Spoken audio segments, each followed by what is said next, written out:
Hey, what's up guys? It's Ethan with Trackstar. Today I'm going to be tuning this Mustang behind me. As you can see, it has a Coyote motor. It has the Ford control pack, ECU and wiring harness package, and I'm kind of told that it's like stock, like the ECU is in stock from Ford form. And I immediately see there's a big air intake. There's definitely quite a few modifications here, so I'm suspecting the tune file as is significantly off. Now the cool part, this car is about to go on Drift Week 6 with Aaron Losey and a bunch of other drifters, where they take their cars, their street able cars, and traverse the country, go hit up multiple locations and compete at those locations. They drive the car to the track, race at the track, and then drive the car away.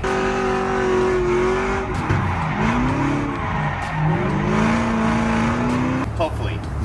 So we're gonna dig in on the tune on this, and I'm gonna show you guys everything I do to make this run right and be ready for extensive rev limiter and abuse use. Okay, so I've made no changes right now. I've merely read off the tune file.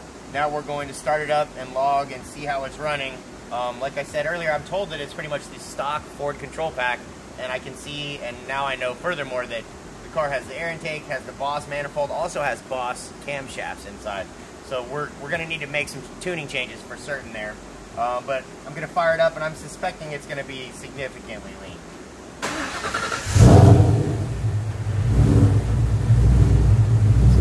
Connected. Yeah, we're seeing 20%, 18% lean on the long terms already right now. Short terms just came active. So yeah, we have a combined 48% and 43% trimming right now, just sitting at idle.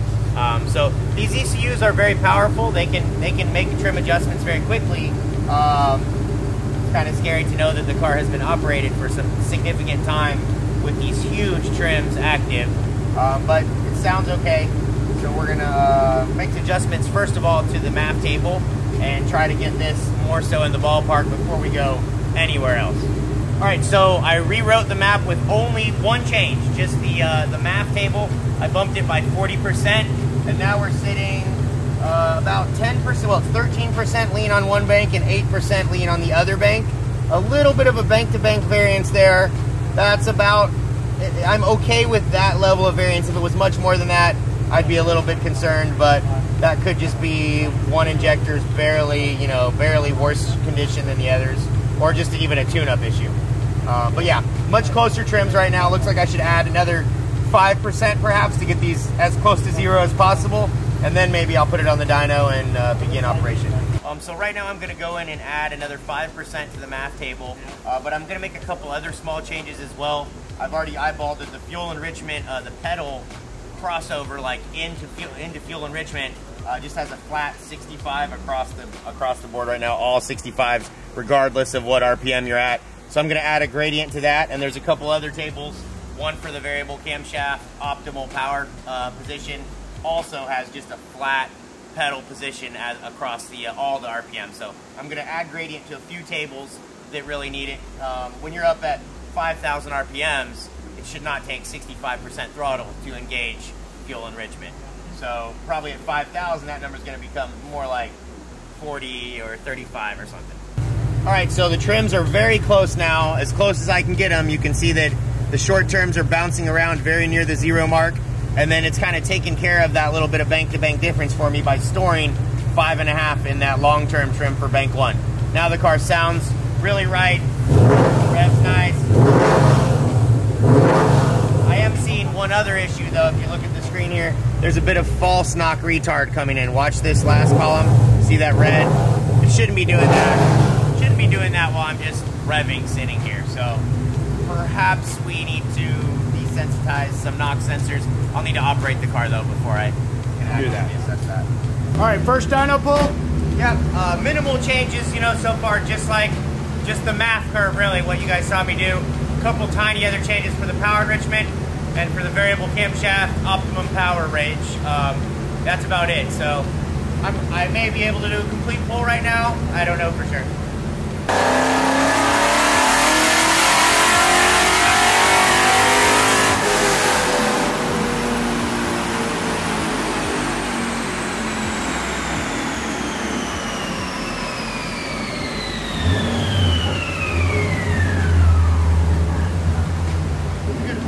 right there. Yeah, that sounded good. Yeah, everything looked pretty good there. Just didn't give it all the beans yet.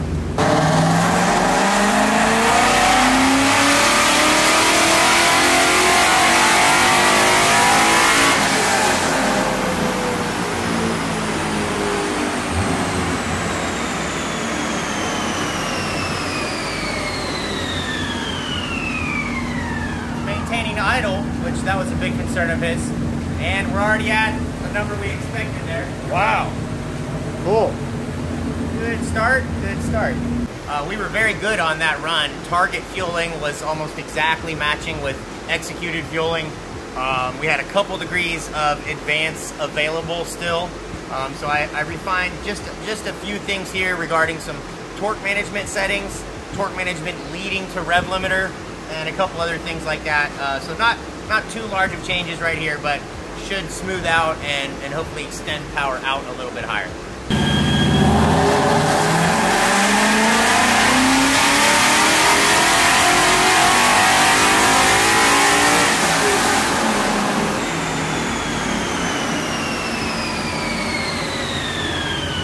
All right, on that run we lost a little bit of horsepower, but we did gain some torque in the low end.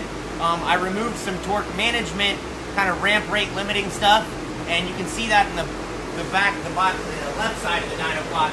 The green is the new and the red is the old. So you can see on that left side how there was a stair step previously and now it's filled in. In the top end I lost a little bit of power because basically we lost about 2 degrees of timing in the top end due to another setting that I changed that I needed to change to make the car consistently hit the same timing. So now I can go in the tune file and add that timing back in the timing table rather than kind of the extra table that it was in.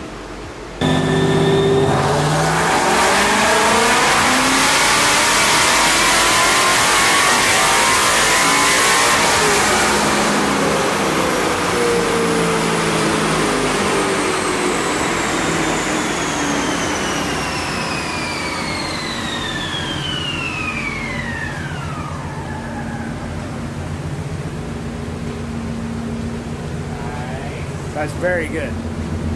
With the new plot, looks like we got our power back, plus a little bit more.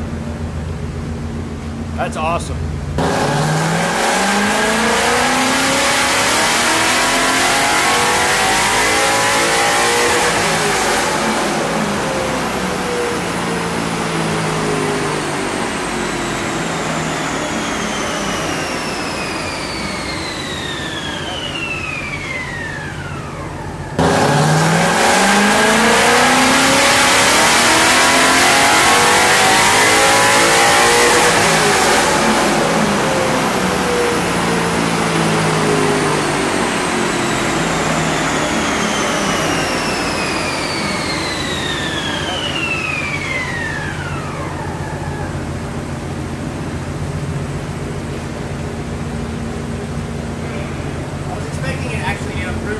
I think the torque might have bumped up a little bit. Let's see what the overall shape looks like.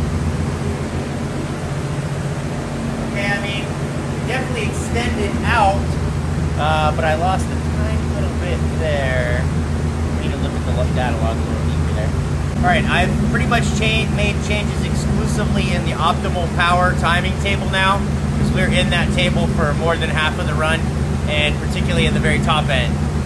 So the ignition timing numbers were quite conservative the way the car was. I've added in again, and it still looks like it can run some more. I'm having to keep in mind though that right now we're on 93 octane, and the car is not going to have 93 octane available during drift week. So I'm trying to leave a little bit on the table, not trying to go right out to the ragged edge.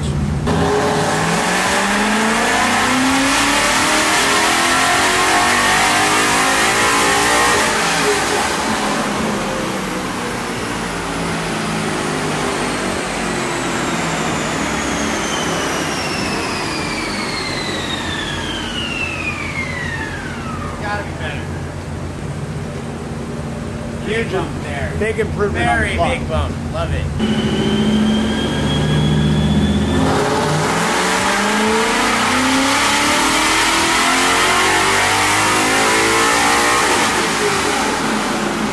Okay, so I thought that was going to be the final run, but I can see at that very, very highest RPM, there's like just a little bit of, not loss, but it's just not continuing at the same angle. And this intake manifold and cams and all that should be able to extend the power out a little bit better than where we're currently at, I think. So I'm looking at the cam angles, VCT and exhaust. So at 6,300, I'm at 16. Then it comes up to 17. And then it starts to go back down to 16, where the intake cam angle is pretty consistent across there. I guess the intake cam angle does change by about 1. So I think I want to take whatever the cam angles are at about 6,400 and extend those out all the way to the rev limiter.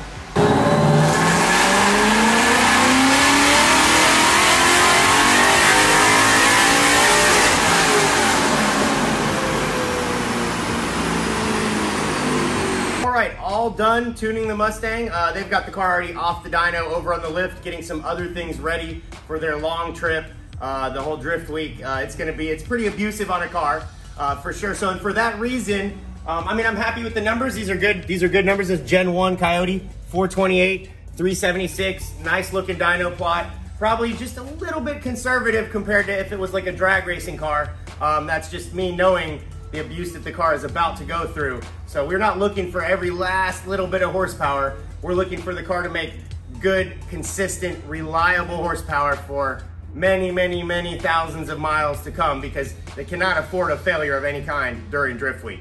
That's gonna do it, guys. Hope you enjoyed it. See you next time.